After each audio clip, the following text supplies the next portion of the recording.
Hey everyone, it's Drew Kuhlmann. So what I'm doing right now is I'm going to go through a lot of data. So if this is your thing, let's watch it. If not, I completely understand and I can give you some highlights after the fact, maybe do some smaller videos.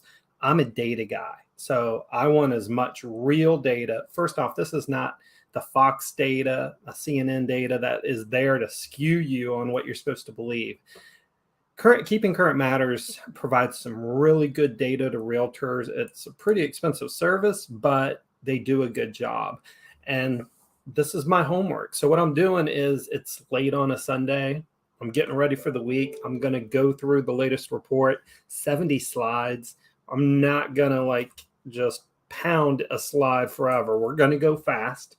This is basically my first time going through it. I'm going to tell you, hey, that's what I'm seeing. That's what I'm not. This is national data, and then it's broken down more regionally.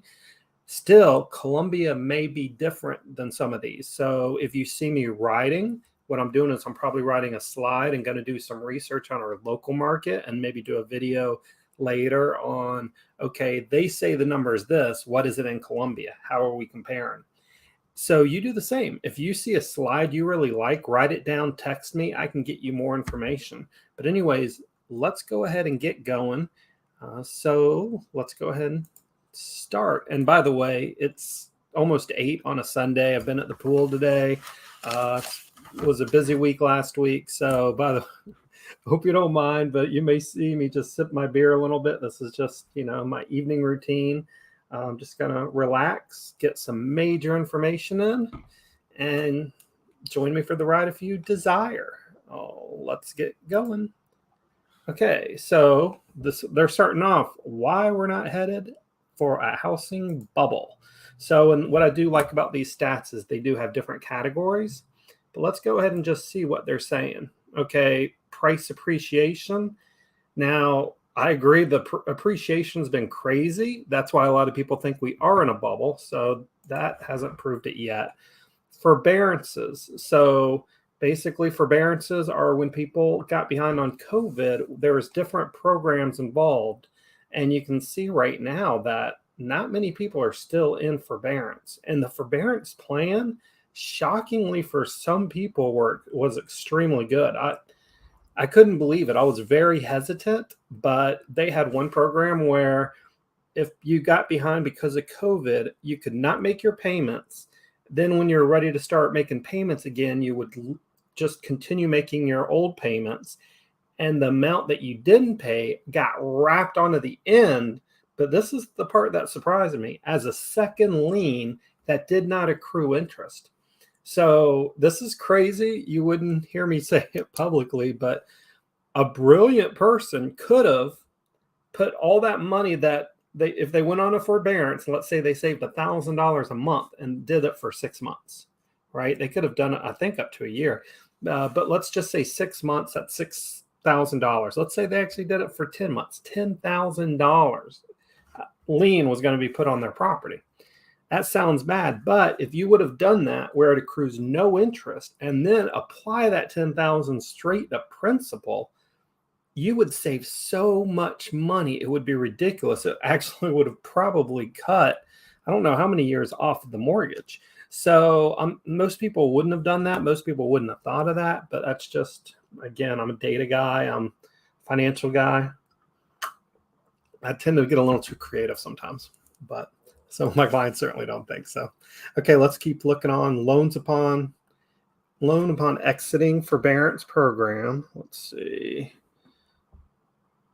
Okay, almost all of them were worked out on repayment plans.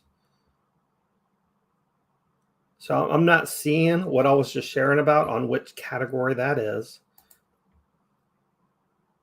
Okay, I agree with that. History shows that prices can fall. I got in the business right before the crash. I am sharing a lot more of this information to people who are not my clients just because I want to prepare people. I helped a lot of people out in the crash. I would have preferred to help them before the crash when they had equity in their homes.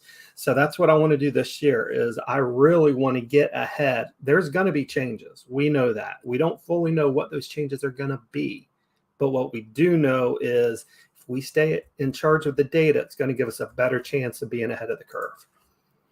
Okay, lending standards, basically right now, people still have to get a lot of documents in. It's not, they called them ninja loans, no income, no documentation. It was no income, no job or assets. That's what they kind of joked about ninja loans. But what it was basically if you said you had something, you were good for it. Now you got to provide a lot of paperwork. So the loans, the buyers who are buying are more qualified typically. Okay, foreclosure activity at an all-time low. Agree. I cannot find foreclosures on the market right now. Too much equity. Lending standards tighter. I agree with that. Mortgage debt is not a challenge. Well, I don't know about that. We'll keep going on that. They're looking at, the interest rates here. Household debt service ratio. So we know inflation's hitting hard. People are going to start getting in more debt. If that's the number now, it is going to move up. And it may not be mortgage debt, but if it's debt per household, we're going to see that number move high. Mortgage payments virtually unaffected. Let's see what's ahead. This is what I'm liking. Okay, estimated home price performance. So you can see we're supposed to be going at like 3%, 4% a year, 9%. I mean, some of these last 2 years have been pretty crazy. Okay, cumulative. Okay, a lot of optimists there. That's just them asking people, so that doesn't matter. Okay, home price forecasts. Again, 9%, 10%. We don't know this. There's so many changes with the mortgage rates moving up the way they are. We've already seen so much appreciation that these are almost already in. But is it going to go down? Is it going to stabilize? Is it going to keep going up? We don't fully know that. Let's see. Okay, so they're saying that they think the 30-year fixed will stay somewhere between 5 and 5.7. Okay, they are seeing 6, which that is about where we were at in 2007, 2008. We were at 6, 6.5. We went down to 3%. So with that being cut in half, that's why people were able to afford more. We're going to be hitting some affordability indexes later. But my opinion is taxes are going to be much higher because here we have something called point of sale. So if a house used to be taxed at $200,000 and then the next buyer bought it for $320,000, all of a sudden that house is now being taxed to the new homeowner at $320,000. So taxes are going to be going up, insurances are going to be going up, and of course with mortgage rates going up, mortgage payments are going to be going up. There's a lot that's going to be going up, which means affordability is low. It's tougher to afford those homes. So inevitably, the housing market has to come down in price. Okay, here we're going to start getting into that part now. They say 84% of Americans plan to cut back spending. We will see. I have not met 8 out of 10 people who cut spending. I'm way more financially conservative than I think almost anybody I know. So I think that would be great if that's the case, but we'll see. And sometimes you change when you have to change. Okay, this is where it starts getting kind of crazy. Okay, so in January 2021, this is a great slide here. Interest rates were 2.73%. Monthly payment, $1,221. Okay, by the end of the year, it just gradually ticked up to 3%, 3.09 at $1,279. Can people afford $50 more a month? Yeah. So, and that's still historically low. So now let's go to April. Okay, 3.44. Okay, we can deal with that. Another $50 gap, right? Let's go to July. Okay, or current, 5.27%. That is a big move, 1.8%. Look at the difference in price. Almost $300, more than $300.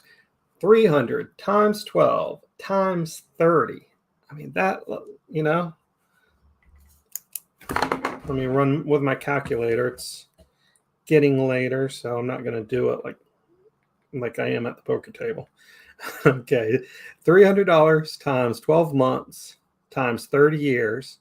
That's $108,000 more of the life of the loan of the mortgage.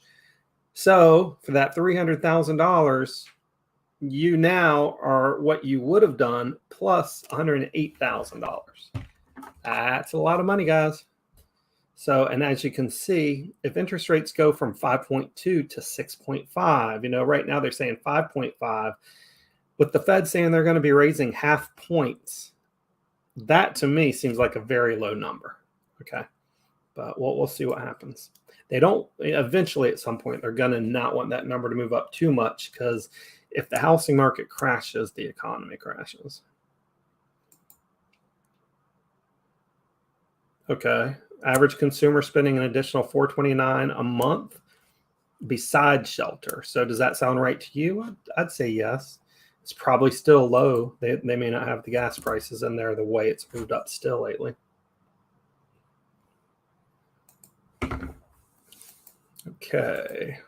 So right here, I like the fact that they're showing where they're getting a lot of these numbers from. I hate to say it, but government stats I don't always trust. So I'm kind of going through this. Each slide, while I'm not saying it's bad data and I expect it to be good data, I'm asking myself internally, is this a BS number, right? Average days on market, South Carolina, 1530. Seems about right. Wow. Let's see. Alabama, West Virginia. I'm surprised those are really hot states. Okay, existing home sales. So you can see it just took off. Okay, I like this. Year over year by region. Okay.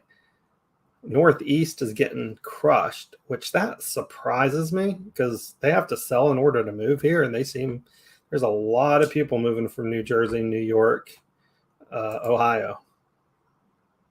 Existing home sales.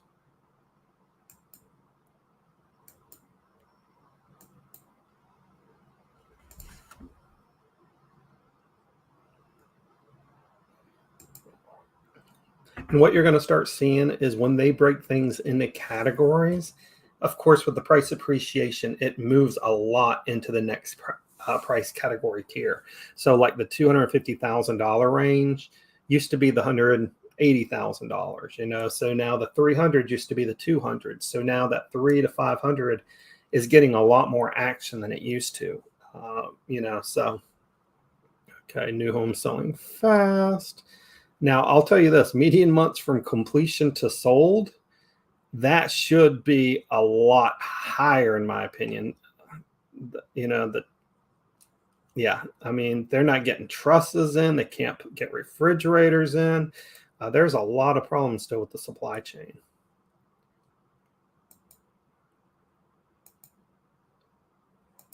Well, I actually wanted to pay attention to that one. Okay, pending home sales. This one surprises me a bit. And just to share with you guys, we are starting to hear a lot more of the market changing. But the stats tend to end up being about 45, 60 days behind. So we're going to see if that's the case, we're going to start seeing them here in the next month or so. And of course, we are getting in the summer months. So we'll have to see how that plays out. So by September, the stats should be more accurate.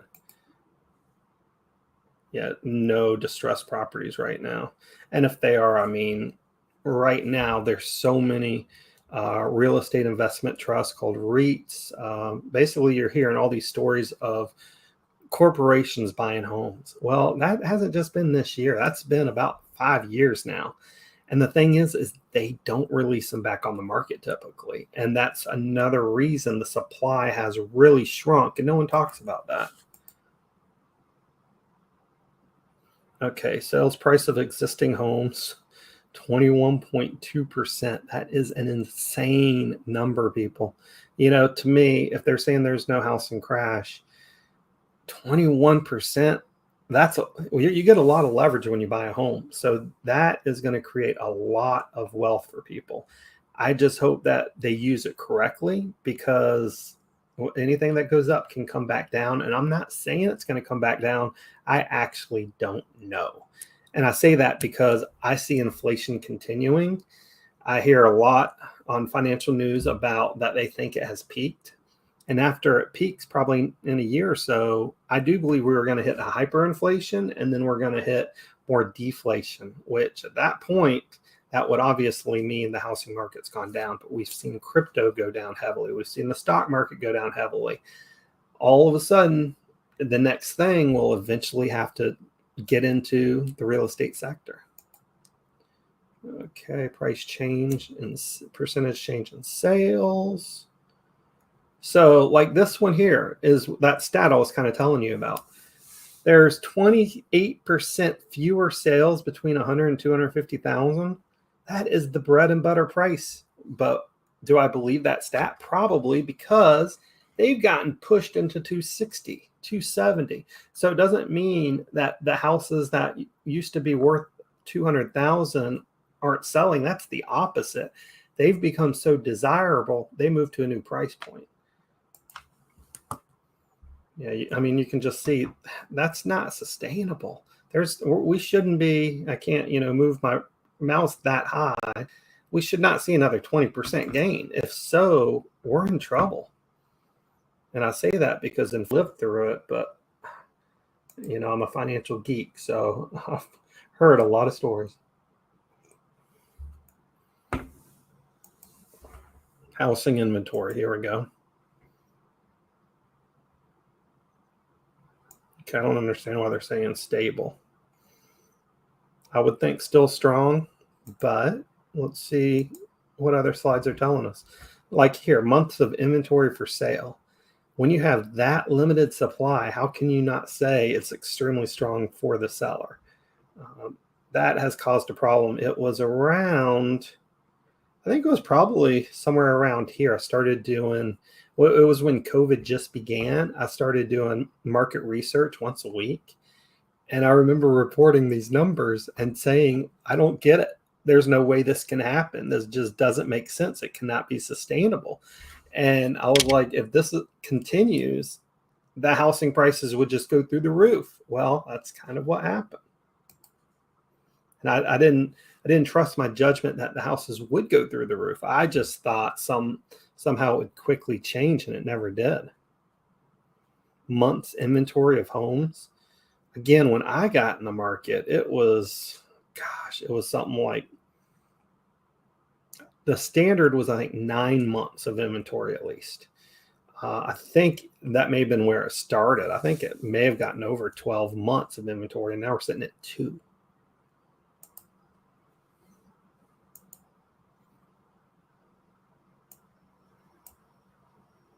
So what this is basically saying is, if we keep having less and less inventory, houses have to keep going up in price or at least stay the same. Okay, let's see what they say about buyer demand. Okay, 121 markets nationwide see double-digit home showings per listing. Yep, I agree with that.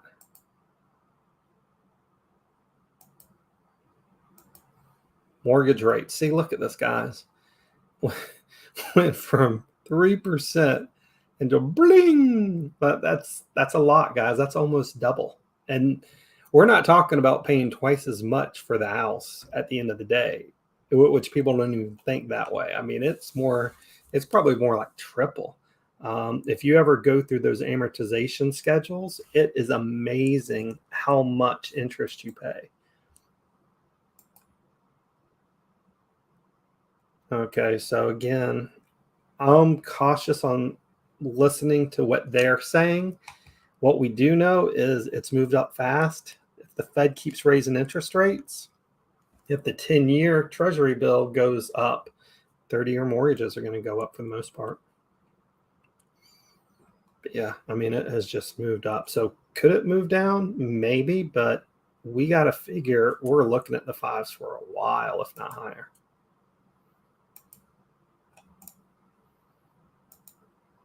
Okay, we're just going to, I know. Okay, so wow, we made it through. Okay. So they're saying lending standards still under control. I would agree with that. What does all of this tell us? Okay. That's the question. That's why we are doing this. So first of all, these slides, did any of them just say, I just say bullshit? No. I think a lot of those numbers are accurate. We see inventory lower. We see mortgage rates up. We see that changes the monthly payment. We see just so many bills of Americans are going up that at some point they're not going to be able to afford more of their homeowners insurance, mortgage payments, taxes for a house. It's gonna put it out of reach. When it puts it out of reach, people still at some point are going to need to sell. So, and then when the corporations, this is the part that no one talks about, but for so long, these corporations have gotten properties and you're seeing the rent rates go through the roof. What happens when they all of a sudden, if they're over leveraged, a lot of things start going down, they're going to need to sell some of their real estate portfolios. I mean, Zillow got out. When they do that, that's a lot of new inventory on the market. And they're going to be wholesaling those. They're going to be offering good deals. People are going to be wanting to, get out of investment quick. When it comes to like companies that handle things like foreclosures, they don't have emotions tied to these properties. They don't have to worry about where they're moving to. They just see it on the number and they're using what's my return on investment, what's my time on investment, things like that. So where I think we're going, first off, let's look in Columbia. We have typically a very stable market. We have a market that tends to lag the big cities. We have demographics of a lot of baby boomers who are retiring. And if they retire up north, it makes a lot of sense for them to sell and come down here. We got great weather. And I mean, when you look, we're talking affordability, but we're not comparing affordability from here to New York, to New Jersey. I mean, they salivate at looking at the prices and the affordability down here. So they're going to keep moving down here. So we're going to keep getting more buyers coming. The home builders, they're still building, but they're not building as fast as a rate as you would think. And they don't fully know what's going to be happening. They're going to be worried about with interest rates going up. Do they change the price point they've been focusing on? Do they go from $300,000 houses back to $200,000? Do they start doing a lot more patio homes, townhomes? That fits their demographics. That's going to fit, the affordability item. It could change the products we see. So over time, will the prices, they're going to stabilize at least, I think. Of course, a lot of this deals with inflation, but at some point, if inflation gets too high, that's going to cause basically foreclosures, defaults. It could be in houses, it could be in cars, it could be people filing bankruptcy. We don't know, but when that happens, that's when deflation occurs. All of a sudden, money becomes more valuable and people get out of their assets. So with all that being said, people are always want a place to live. There could be a lot of changes as far as, could they change it from 30-year loans to 40-year loans? Could, the government step in if all of a sudden there's a lot of defaults, or there could be defaults? We've never seen the forbearance plans and the moratoriums before like we did during COVID. So we don't know what's going to happen. But what we do know is we got to pay attention to what is happening. So, and I hope these stats helped you. If you have questions, give me a call. We can go through the Columbia numbers. One big thing I always tell buyers when they get started is let me show you the market. Let's just say, okay, Drew, I'm going to buy, a 3-bedroom, 2.5 bath, 1,800 square foot house, going to pay $235, right? So then what we'll do is we'll go through the market and say, okay, let's see everything at $235 there is available. Oh, there's not much. Well, the inventory is light. Let's see what's sold for this category. If we see a bunch of sales in the last 12 months, that says, okay, it's reasonable what you're asking. Now we have to win those offers, but it can be done. If we run those stats and look for things that have sold in the last year, nothing comes up in that price point, price category. All of a sudden we say, I think expectations are off. Let's change a few things. Let's go up in price, or let's go down in square footage, or let's see how we get houses that do hit. And then when we do see them, which ones would you have bought? And if you say, oh, I wouldn't buy any of those are junk, they were all overpriced. Okay, expectations are off. If you found 3 of them, 4 of them, it's like, okay, there's not a lot that are selling for what you're looking for, but it has happened. So let's get prepared. So basically, let's see what has happened. Let's see what the trend has been. And then we'll know if your expectations are right and where we should be focused. By doing that, you start seeing patterns in which neighborhoods do you focus on. Because if it's tough and we know the neighborhood you're going to be looking at, and we set up searches that automatically tell us when something hits the market, or I reach out in my network and try to find properties that are not yet available, we can win. Okay. So there's a lot of strategies, but we got to be on the same page. Our expectations have to be right. So anyways, I hope you enjoyed this. This is still a technology new to me. So let me see if I can end my share. So, you have a great day. Bye.